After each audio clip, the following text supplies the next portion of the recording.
Resetahan muna ako ng antibiotic ni Doc noon kasi hindi pa man daw yung tsura ko, hindi pa malala. Yung aura ko daw hindi pa malala, hindi pa admitted daw.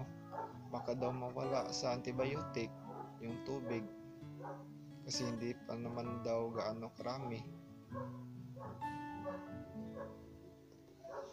Kaya nirestahan ako ng antibiotic.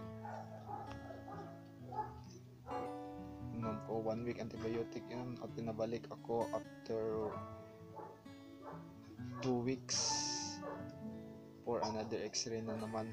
After 2 weeks ginawa na naman yung x-ray, x-rayhan na naman ulit ako at saka ang resulta ng x-ray mas dumami pa yung tubig, mas dumami pa siya, kaya pala malalim na yung paghinga ko. Nakasandal na nga lang 3 linggo mahigit akong nakasandal na matulog. Ganito lang, may unan dito sa likod, ganito lang ako 3 linggo.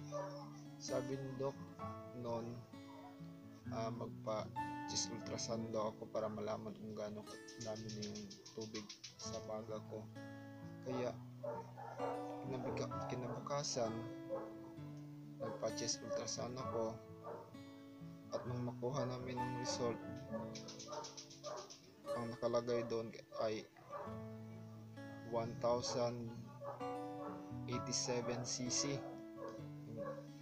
Yun yung kadami yung tubig sa baga ko.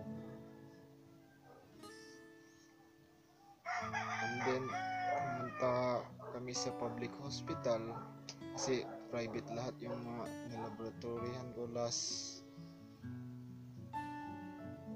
sa mga laboratory ko kasi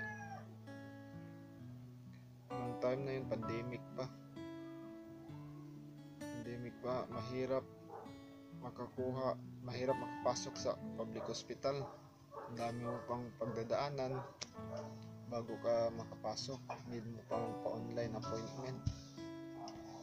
Kaya sa private clinic ako nagpa-laboratory.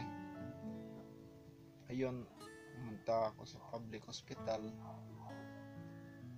3 days pa yata noon bago ako na-admit kasi kinuhanan pa ako ulit ng mga laboratory.